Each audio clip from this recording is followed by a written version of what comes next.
था और बी वाला ऑप्शन जो है इसका राइट आंसर हो जाएगा। जब भी नेपोलियन की पराजय पूछे तो ये डेट आपको याद रखनी है 1815 ईस्वी में।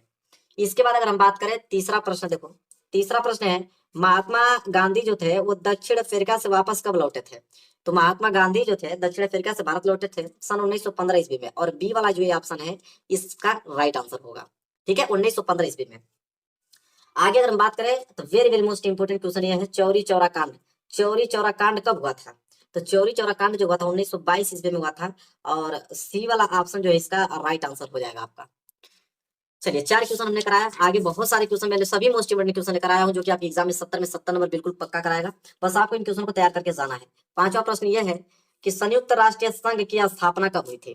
तो देखो संयुक्त राष्ट्रीय संघ की जो स्थापना हुआ था मेरे प्यारे बच्चों 1945 ईस्वी में हुआ था, और ए वाला ऑप्शन सही हो जाएगा।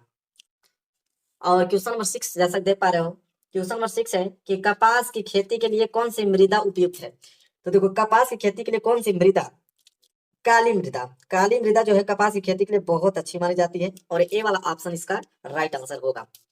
आगे अगर मैं बात करूं तो 7वां प्रश्न यह है कि पर्वतों पर मृदा अपरदन का साधन है। तो पर्वतों पर मृदा अपरदन का क्या साधन है? ठीक है, तो वो हिमनद है। क्या है? हिमनद। बी वाला ऑप्शन क्या हो जाएगा? बिल्कुल राइट आंसर हो जाएगा। आगे अगर हम बात करें अगला प्रश्न 8वां अगर हम देखें, 8वां देखो क्या है, हरा सोना। हरा सोना निम्नलिखित में से किसे कहा जाता है? तो हरा सोना कहा जाता है मेरे प्यारों जो प्राकृतिक वनस्पति को, जो प्राकृतिक की बनी वनस्पति है उनको कहा जाता है हरा सोना। ए वाला ऑप्शन इसका राइट आंसर होगा। और 9 प्रश्न देखो, 9 प्रश्न है कि जलमंडल का कितना प्रतिशत भाग जो है समुद्री जल के रूप में उपलब्ध है? तो देखो जलमंडल का कितना परसेंट भाग बता रहा है कि समुद्री जल में समुद्री जल के रूप में क्या है? उपलब्ध है। तो 97.5%। ठीक है, सी वाला ऑप्शन क्या हो जाएगा? राइट आंसर हो जाएगा। इसके बाद देखें 10वां प्रश्न, 10वां है इनमें से कौन सी एक फलीदार फसल है? तो फलीदार फसल की अगर बात पूछ रहा है यहाँ पे तो ये वाला ऑप्शन पे करोगे क्योंकि दालें जो है वो फलीदार फसल के अंतर्गत आती हैं, और पहला वाला ऑप्शन क्या हो जाएगा? राइट आंसर हो जाएगा।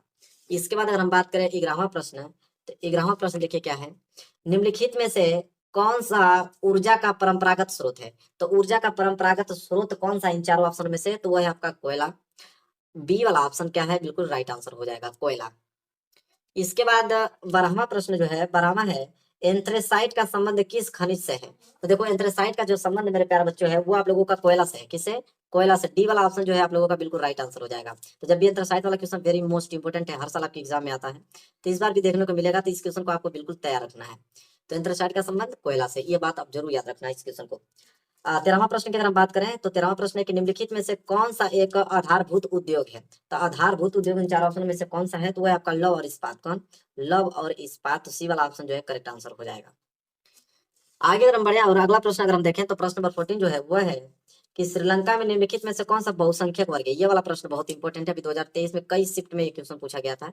ठीक है, तो श्रीलंका में निम्नलिखित में से कौन सा बहुसंख्यक वर्ग है? तो सिंहली। क्या है? सिंहली। इसको जरूर याद रख करना, बहुत प्यारा प्रश्न है यह।